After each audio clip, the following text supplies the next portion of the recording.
Salut à tous, salut à tous les abonnés des Guste Tutoriel, salut à tout le monde, tous les fidèles qui nous suivent sur YouTube, sur notre chaîne Guste Tutoriel. Et aujourd'hui, nous sommes là avec un nouveau chapitre. C'est toujours votre formateur, Gustave Siani, qui vous accompagne chaque fois sur Guste Tutoriel. Nous avons le chapitre 5 qui est intitulé « Le moment d'inertie des aires planes ». Le moment d'inertie des aires planes, on va essayer de voir c'est quoi les moments d'inertie, à quoi ça va nous servir. Et on va essayer de voir un peu l'essence générale, la forme générale de moment d'inertie, avant de passer au 6e chapitre. Nous sommes là avec notre 5e chapitre, moment d'inertie, 2 aires planes. 5-0 bien sûr. 5-0, vous avez les centres de gravité. Centre de gravité. Voilà. On va essayer de voir. C'est pas pour rien, on a mis 5-0. C'est juste un récapitulatif de tout ce qu'on connaît sur le centre de gravité. Alors, le centre de gravité, c'est quoi? Parce qu'avant de calculer le moment d'inertie, quelles que soient ces diverses formes, il faut connaître comment calculer les centres de gravité. Si tu ne sais pas les centres de gravité, ça sera difficile de pouvoir décompter certaines situations lorsque vous avez, ou soit lorsque vous aurez besoin de calculer les moments d'inertie. Et surtout lorsque nous allons faire des études à la flexion. Donc c'est là où il y a plus l'intervention du moment d'inertie. C'est quoi les centres de gravité? On nous dit les centres de gravité, c'est les points d'application de toute force. Lorsque vous avez un corps, un solide qui pèse, ou une surface quelconque, le point de concentration de toutes ces forces est appelé les centres de gravité.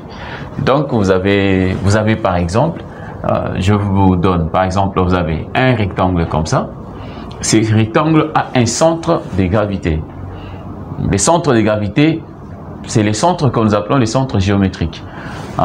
Si nous faisons ceci, nous relions les deux diagonales, nous aurons un point G que nous aurons appelé les centres de gravité. Si nous avons un cercle, les centres, là où vous mettez votre pointe du compas, vous avez le point G qui est le centre de gravité. Si vous avez le triangle, par exemple, vous avez les triangles, alors vous allez voir que les centres de gravité ne sera rien d'autre que là. Les centres de gravité. Et là, ça dépend de la figure que vous avez. Et alors, pour calculer les centres de gravité, il y a une seule formule. Dans l'essence générale de notre cours, bien sûr. Alors, les centres de gravité. Lorsque vous avez le point G et l'autre point là c'est l'axe initial, bien sûr. Là, nous avons l'axe des X, là, c'est l'axe des Y, par exemple. Les centres de gravité, les coordonnées du centre de gravité, bien sûr, nous avons, je prends par rapport à ça, par rapport à l'axe des Y, je prends XG, par rapport à l'axe de X, nous avons YG. J'appelle ça comme ça, XG et YG. Alors, on me dit XG sera égal au moment statique par rapport à Y sur la surface totale de la pièce. Donc, le moment statique divisé par la section de la pièce. Alors, là, c'est XG. Le YG ne sera rien d'autre que les moments statiques par rapport à x divisé par la surface. Et ça, c'est la surface totale lorsque vous avez des surfaces composées. Lorsque vous avez des surfaces composées. Alors, les moments statiques par rapport à y. Les moments statiques par rapport à y, my, n'est rien d'autre que l'intégrale dans un domaine bien défini x, y, 2dx. Là, c'est notre moment statique par rapport à l'axe y. Et les moments statiques par rapport à x ne sera rien d'autre que l'intégrale de y, x, 2dy. Ou tu peux faire tu peux inverser ou mettre x ou y devant, mais seulement nous avons l'élément différentiel de dy. Alors, la surface aussi, si vous voulez calculer, parce que nous avons m, le moment statique, et la surface. Vous voulez calculer la surface n'est rien d'autre que l'intégrale de x, y, 2dx. Voilà, ça c'est la surface. Tout comme vous pouvez aller aussi avec la surface qui est égale à l'intégrale x, dy. Ça sera la même chose. Ça sera la même chose, je crois. Nous avons ces formes générales. Forme générale de toutes les formules qui englobent les centres de gravité, les moments statiques et la surface, bien sûr. Tout ce qui est là. Je crois, avec le cours, dans le cours, vous aurez à faire l'application de toutes ces formules dans des exercices bien précis pour déterminer les centres de gravité. Donc, vous allez comprendre que pour connaître les centres de gravité, il faut connaître le moment statique et la surface totale de la pièce. Le moment statique n'est rien d'autre que les moments d'une surface. Comme on a vu dans les chapitres précédents, on avait dit le moment était l'effet de rotation d'une force, bien sûr, par rapport à un point. Mais ici, ce n'est pas une force, c'est les moments de surface. Le moment statique, c'est les moments d'une surface quelconque par rapport, bien sûr, à son centre de gravité jusqu'au point considéré. Donc, nous avons les moments statiques. Vous aurez à voir comment est-ce que nous allons prendre cela dans les calculs avec nos exercices. Là, c'est le point 0. Nous avons le premier point, le point 5.1. C'est le point 5.1 qui sera les moments d'inertie d'une aire plane. Les moments d'inertie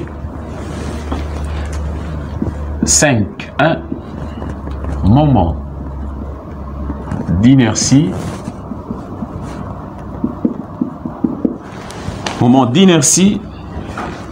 deux aires planes. Deux aires planes. Voilà, les moments d'inertie des aires planes. Bien sûr, par rapport à un axe de son plan. Par rapport à un axe de son plan. Un axe de son plan. Voilà. Les moments d'inertie des aires planes par rapport à un axe de son plan. Alors, on nous dit, comme je viens de dire précédemment, je dis l'étude, là c'est la théorie, pour ceux qui écrivent, l'étude de la flexion de poutre nous amène à nous servir de intégrales du type. Il y a le type d'intégrale que nous pourrons utiliser. Et ce type d'intégrale est de cette forme. Nous avons I, x égale à l'intégrale dans un domaine A, y carré d de A. Nous avons cette intégrale. Alors, vous allez comprendre que cette intégrale définit quelque chose. L'intégrale dans un domaine A, y carré d de A. Alors, cette intégrale, on dit chaque élément d'air DDA, DDA est un élément de surface, un élément d'air. Chaque élément DDA est multiplié par les carrés de sa distance par rapport à l'axe considéré. L'axe considéré peut être l'axe des X ou l'axe des Y. Et cette intégrale-là, étendue de l'air A, de la section de la poutre, hein? Donc cette intégrale est étendue de l'air A de la section de la poutre. J'ai une section, je crois, j'ai un truc comme ça. Ça, c'est une section de la poutre, une section quelconque de la poutre. Et je prends un élément DDA. C'est une petite partie de la surface. C'est ça, DDA. Une petite partie de la surface qui va nous servir à faire l'étude de toute cette grande surface. Alors, cette intégrale qui prend l'élément de la surface DDA au carré de la distance par rapport à cet axe considéré est appelé le moment d'inertie par rapport à l'axe X. Là, c'est le moment d'inertie. Donc, la forme générale du moment d'inertie n'est rien d'autre que Ix égale à l'intégrale Y carré D2A. L'intégrale en soi, je crois que vous pourrez suivre ça dans nos cours de mathématiques. Vous allez comprendre que l'intégrale n'est rien d'autre que la somme de toutes les petites parties d'un corps. Vous faites la somme de toutes les petites parties d'un corps. Bien sûr, nous avons l'échantillon de ces corps et la somme de toutes ces petites parties, bien sûr, dans un domaine bien défini. Cela nous donnera l'intégrale, la distance au carré. Et cela, nous l'avons appelé le moment d'inertie. Donc, regardez, je prends pour ces solides, je prends les axes. Nous avons l'axe des Y. Là, c'est l'axe des X. Par rapport au centre de cet élément dont je veux faire l'étude, d'ici jusque-là,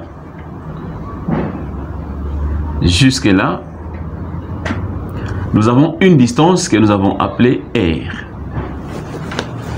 Nous appelons R. Alors, à partir d'ici, nous avons 0. C'est le point 0. Alors, connaissant ces points-là, nous avons une certaine, par rapport à la distance ici, par rapport à au centre de gravité de cette petite surface considérée, jusqu'à l'axe des X, nous avons une distance Y. Nous avons une distance Y. Alors, là, c'est une distance par rapport à X, bien sûr, mais seulement par rapport aussi à Y. Nous avons aussi une distance que nous appelons X. Et par là, vous allez comprendre, vous allez très bien comprendre que les moments d'inertie par rapport à cet axe X n'est rien d'autre que le produit, bien sûr, de cette intégrale DDA à la distance au carré. Si nous voulons partir de l'autre côté, nous allons dégager ceci égale à l'intégrale dans le même domaine X carré DDA. Voilà, nous avons ça comme ça. Alors, nous allons essayer de prendre ça, c'est une surface quelconque que j'ai pris, le surface d'un solide quelconque que j'ai pris, mais seulement, nous allons essayer de prendre une surface usuelle que nous pouvons utiliser, un rectangle par exemple, et on va voir l'application de cette formule, hein, bien sûr par rapport aux surfaces usuelles, les surfaces courantes que nous utilisons souvent. Donc on va essayer avec le rectangle, avec le triangle, voir ce que ceci va nous donner. Alors nous avons le premier cas, c'est le rectangle. Le rectangle. Le rectangle ici, c'est une surface que vous connaissez très bien. Je prends un rectangle, j'ai les axes, je prends les cas où les axes passent par les centres de gravité, le point G. Alors, dans ces rectangles, pour bien faire l'étude, on doit prendre un échantillon de ces rectangles. un échantillon de cette figure. Donc je prends une surface infinitésimale et je prends là une petite surface. Bien sûr, donc nous avons un élément. Là, nous avons l'axe des Y. Là, nous avons l'axe des X. Voilà. Alors, à partir d'ici, je prends cet élément des longueurs dans le sens Y. Nous avons cet élément des longueurs D de Y. Parce que ceci varie en fonction de... Non, ça varie selon la hauteur. D de Y. Si j'étais dans le sens des X, j'allais prendre D de X. Sans problème. Alors, ici, nous avons la base. Là, c'est la base du rectangle. Et là, c'est la hauteur. Voilà. Alors, comment calculer le moment d'inertie? Alors, je peux prendre aussi les axes. Là, ce sont les axes qui passent par les centres de gravité. Mais seulement, je peux faire passer aussi les axes, par exemple, par rapport à la base. Hein? Par rapport à la base, je peux faire passer les axes. Je fais passer encore l'axe de X', hein, ici, et l'axe de Y', quelque chose comme ça.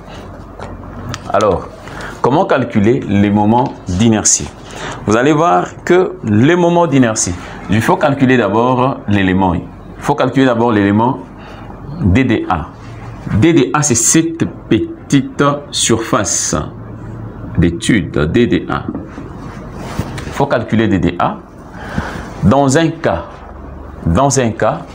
DDA, c'est la surface d'un rectangle, la base multipliée par la hauteur. Donc la base, nous avons B. La hauteur, nous avons DDY. Donc vous aurez DDA égale à la base multipliée par DDY. Et si nous calculons par rapport à X, vous allez voir que cette même base,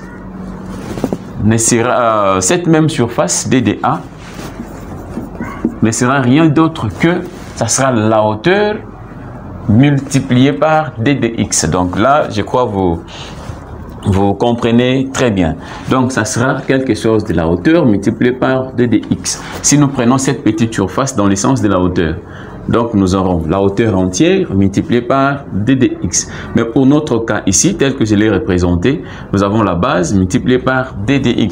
Alors, nous partons avec notre intégrale. Regardez comment l'intégrale évolue. Je vais calculer le moment d'inertie par rapport à cet axe des X.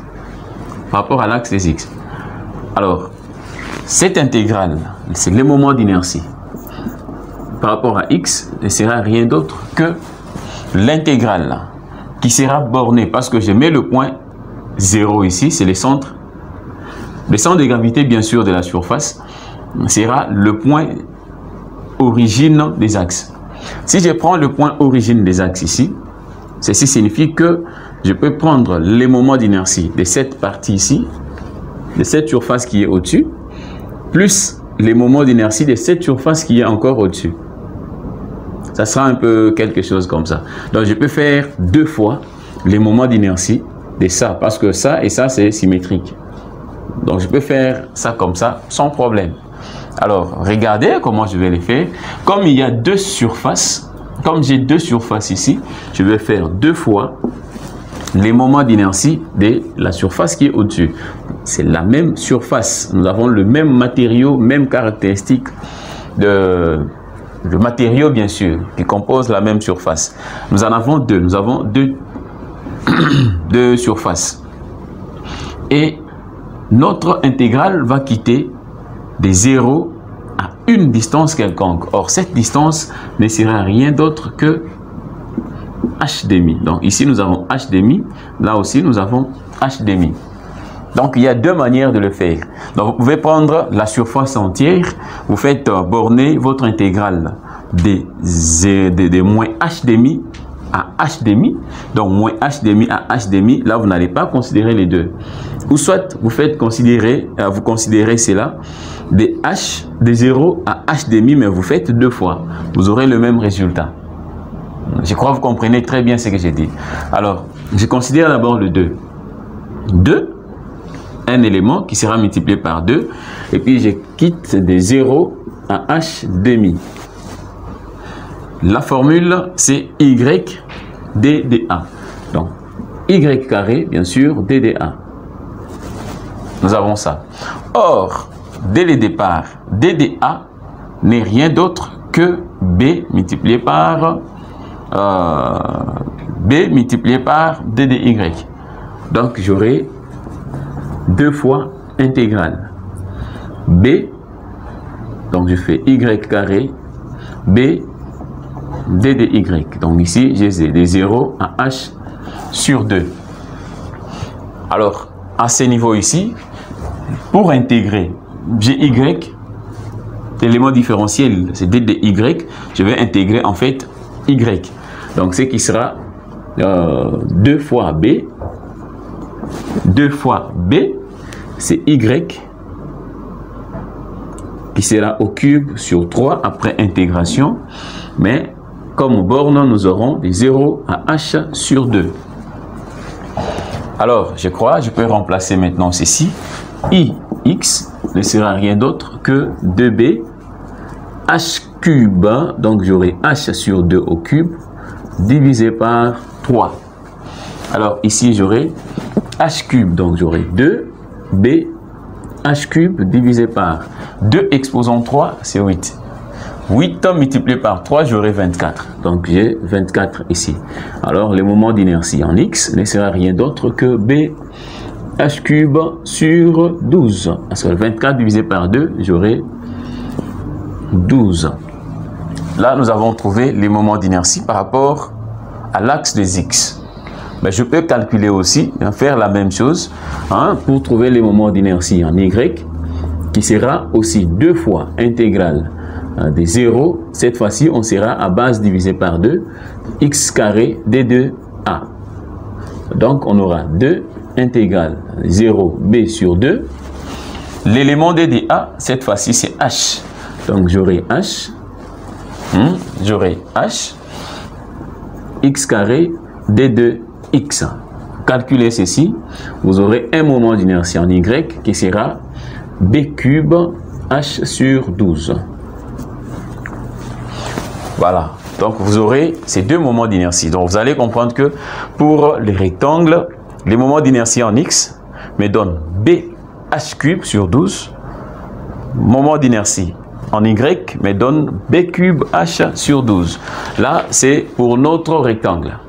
Je crois que je suis trop lent en parlant, juste pour que tout le monde se ressaisisse, pour que tout le monde comprenne en fait ce que nous sommes en train de faire. Alors, je prends le deuxième, juste le deuxième, la deuxième figure, c'est les triangles que je vais choisir pour déterminer les moments d'inertie en x et en y. Là, nous venons de faire le premier point, le point A, rectangle, nous avons le point B. B, nous avons le triangle. On va calculer le moment d'inertie d'un triangle. Je vais prendre aussi ceci, l'axe des x, nous avons l'axe des y, et nous avons notre triangle là. Voilà.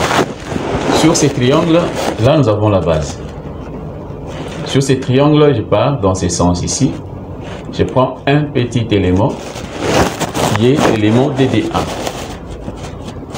Voilà. Dans le sens de la hauteur, nous avons h. h, c'est la hauteur totale. Alors, à partir de la base jusque là, nous avons notre distance y, c'est la distance variable. Et puis la hauteur du petit élément considéré, c'est ddy. Donc la même chose si nous prenons dans le sens vertical, le petit élément là, dans ce sens, ça sera ddx. Ça sera 2ddx avec le paramètre variable x. Alors, qu'est-ce que nous allons faire là-bas? Nous allons calculer notre élément dda. Il doit être calculé. Dans le sens où nous sommes, pour avoir l'élément dda. Donc, vous allez comprendre que, regardez là, nous avons la base. Là, c'est la base. Nous avons aussi notre hauteur, c'est ddy. Donc, on aura la base multiplié par la hauteur ddy, bien sûr. Mais seulement, il y a quelque chose entre les deux. c'est les coefficients qui vont tenir compte de cette pente, de la pente de notre droite. Donc c'est en fait les coefficients directeurs que nous allons déterminer. Alors, ces coefficients directeurs que nous allons déterminer doivent entrer dans cette formule. Parce que si on ne tient pas compte de ces coefficients directeurs, cela ne sera pas ça ne sera pas en fait un triangle. Parce que chaque triangle est délimité par la pente de la droite en fait qui les forme. Alors, du fait que nous varions dans les sens des y, ces coefficients directeurs ne sera rien d'autre que, donc je mets d de y ici, ne sera rien d'autre que h sur h, mais seulement les h sur h, les h du dessus doivent être affectés d'une valeur y. Donc en fait, ça sera h moins y. Nous avons un coefficient directeur que nous faisons entrer à l'intérieur. Donc c'est-à-dire quoi? Cela signifie que lorsque x est égal à 0, vous voyez que ça sera, nous sommes à la base. X égale à 0, nous sommes à la base. Cet élément doit nous donner la base, B. Alors, si x égale à 0, donc j'aurai, si y plutôt égale à 0, y égale à 0, je suis là, j'aurai y égale à 0, et là j'aurai h sur h, ça me donne 1, sans problème. Alors, nous allons partir comme ça, avec le même DDA. DDA, si nous sommes dans les sens vertical, où x est variable, et là nous aurons h, b sur b, mais seulement, c'est les b là, qui sera soustrait de x, d de x. Alors, qu'est-ce que nous allons faire? Alors, l'intégrale i x sera les moments d'inertie, bien sûr, x égale à 0. L'intégrale est bornée de 0 à h. Nous avons notre y, d de a. C'est la même formule que nous utilisons. Donc, on aura intégrale 0h, y carré, d de a. Les d de a ici, nous sommes en x. Nous devons utiliser d de a avec comme élément différentiel d de y. Donc, on aura, avec cet élément différentiel, on aura b, h moins y sur h, 2 de y. Alors, d de x sera, je vais essayer de séparer l'intégrale. Je vais faire h, pour bien partir plus facilement. Je prends y carré, b, h sur h, h sur h, et puis 2 de y, moins intégrale 0h, je prends maintenant ça et ça. Donc j'aurai y carré b, y sur h, d de y. C'est quelque chose comme ça. Alors, i, x sera égal à, le h ici tombe, et là j'aurai comme intégrale y cube multiplié par b sur 3. Y cube sur 3, c'est l'intégration de y. De 0 à h, moins. Ici encore la même chose. Donc j'aurai b, y. Alors, nous avons moins l'intégrale ici. Nous avons y carré y. Nous avons y cube. L'intégrale de y cube sera y exposant 4. Y exposant 4 multiplié par b, h. De 0 à h. Ça sera quelque chose comme ça. Y4. Voilà.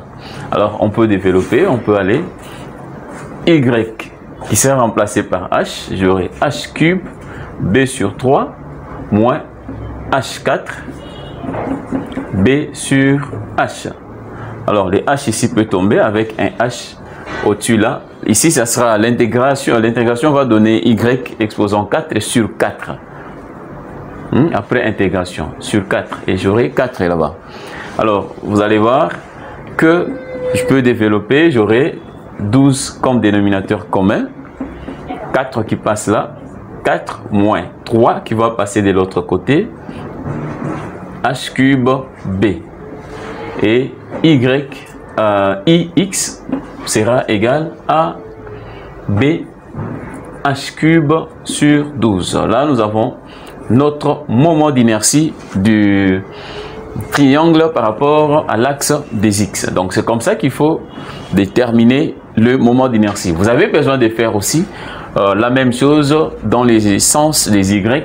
Vous prenez l'élément différentiel DDA qui a cette formule. Je crois que nous avons fini notre triangle. Et vous allez voir aussi, lorsque nous serons dans des applications, vous allez voir comment est-ce que le moment d'inertie varie en fonction des axes et aussi par rapport à la position, bien sûr, de la surface que nous considérons par rapport à ces mêmes axes.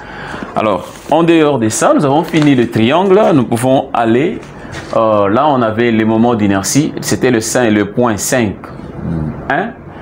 On fait le moment, nous faisons le moment, bien avant ça, il y a un exercice, un petit exercice que nous allons faire. Bien avant ça, on nous dit, désignons par I, petit ix et petit iy, le rayon de gyration par rapport à l'axe des X et par rapport à l'axe des Y. Connaissons le moment d'inertie par rapport à X et Y. Le rayon de gyration Ix est déterminé par Ix divisé par A. Le moment d'inertie en X par rapport à la surface, la racine carrée, et le rayon de gyration en Y, la racine carrée du moment d'inertie en Y par rapport à la surface. Donc, je crois que vous avez ces deux éléments-là. Et on nous donne un exemple. Exemple, on nous dit déterminer Ix du profil ci-dessous. On nous donne une figure qui est là. Cette figure a un vide à l'intérieur. Comme dimension, nous avons A, nous avons B, A aussi. Nous avons aussi A, mais seulement par rapport aux axes. Là c'est Y, là c'est X. Nous avons A sur 2, A sur 2. Ok, et les épaisseurs, nous avons les H, là aussi c'est H, ainsi de suite. On nous demande de déterminer les moments d'inertie par rapport à X. La question est déterminer Ix, le moment d'inertie X, pour le profil ci-dessous. Profilé lorsqu'on est en construction métallique. Donc c'est une surface qui n'est pas du tout usuelle. Nous avons un rectangle ou un carré qui a un vide à l'intérieur. Alors comment calculer les moments d'inertie par rapport à X?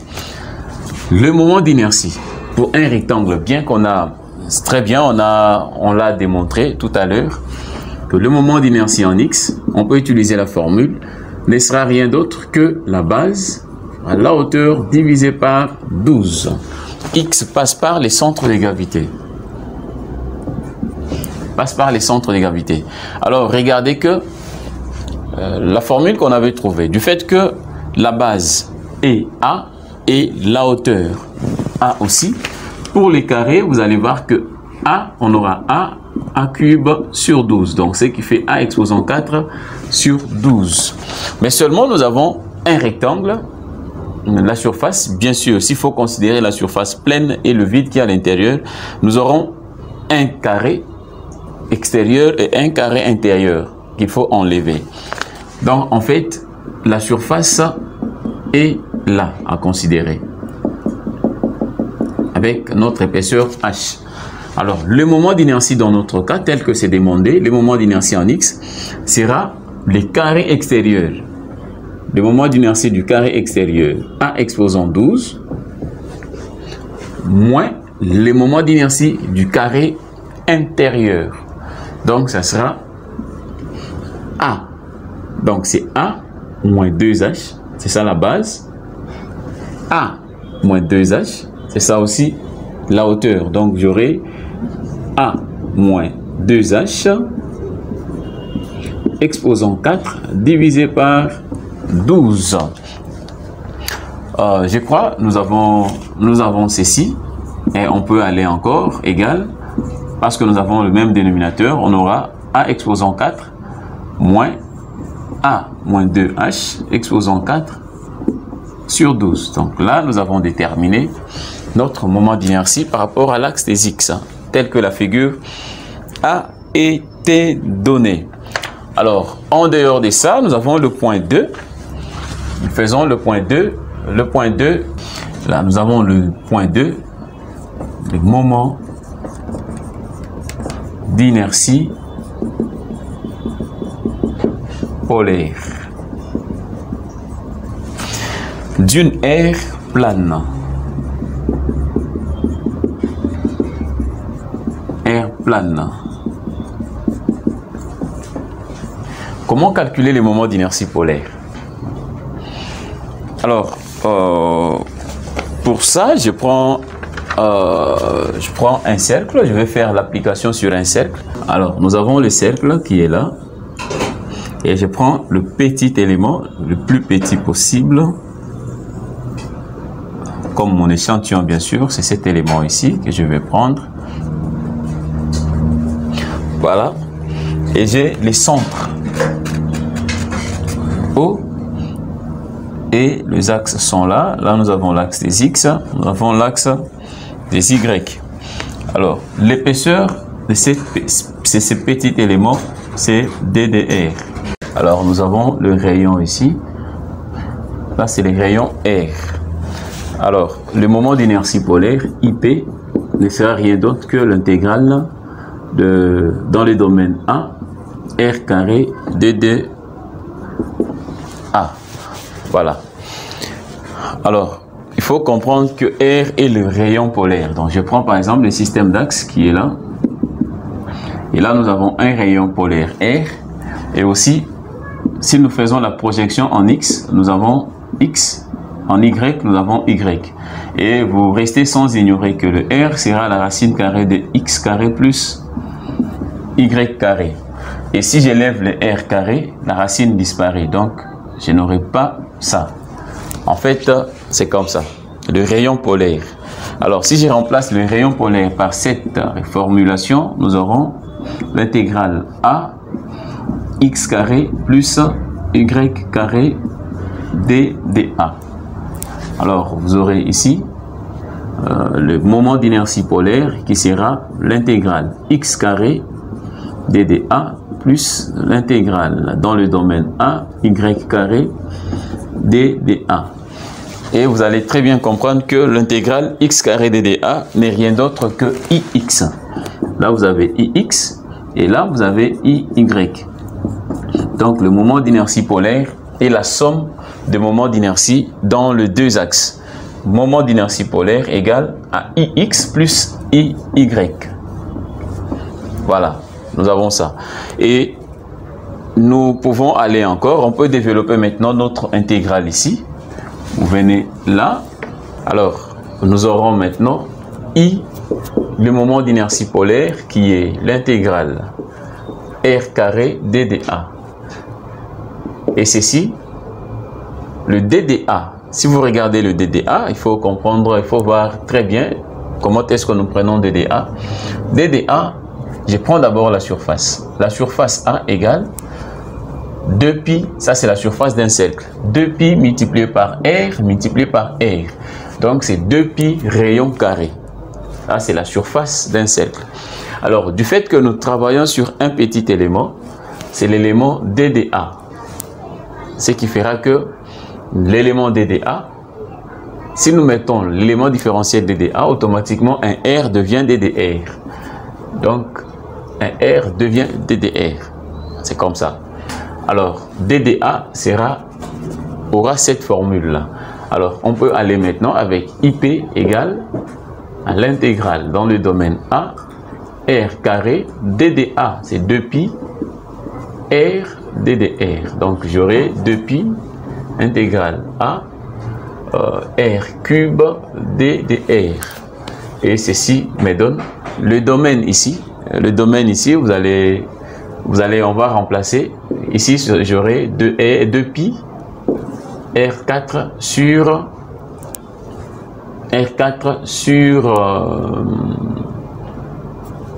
4. Après intégration sur 4. Alors, nous allons partir les rayons. Je sais très bien que alors cette intégrale, le domaine en question, c'est de 0 à R. Parce que nous partons, non? Tournez un peu la caméra, on aura de 0 à R.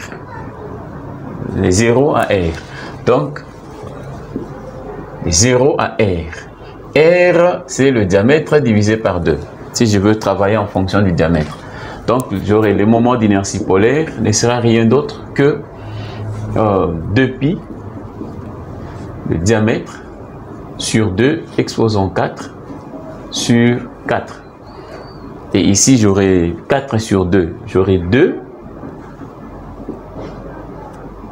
J'aurai 2. Donc, ce qui fera pi, diamètre exposant 4 sur, et les 2 qui restent ici, 2 exposant 4, j'aurai 16. 16. Ce qui sera IP, qui va me donner pi, diamètre 4 sur 32. C'est une formule pour déterminer les moments d'inertie polaire. Alors, or, nous connaissons très bien que IP égale à IX plus IY, qui est égal à pi diamètre 4 sur 32 pour notre cercle. Là, c'est pour le cercle. Alors, or, pour les cercles, les moments en X égale au moment en Y. Donc, en quelque sorte, les deux moments sont égaux. Alors, j'aurai 2 fois IX qui sera égal à 2 fois IY, c'est la même chose. Et ceci sera égal à pi diamètre 4 sur 32. Alors, s'il faut tirer IX, les 2 ici vont multiplier les 32, ça sera 64. Donc, IX sera égal à IY égal à pi diamètre 4 sur 64. Là, nous avons le moment d'inertie d'un cercle, sans problème. Donc, je crois que vous avez très bien suivi comment est-ce que nous avons évolué pour déterminer les moments d'inertie d'un cercle par rapport à X et Y et les moments d'inertie polaire d'un cercle, qui est la somme de deux moments d'inertie. Là, on a fini cette partie. Nous avons le point 3. Nous avons les théorèmes des axes principaux. Bon, pas des axes principaux, les axes parallèles. Théorème des axes parallèles.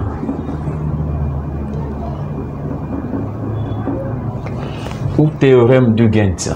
Ah, ça s'appelle aussi théorème d'Huygens.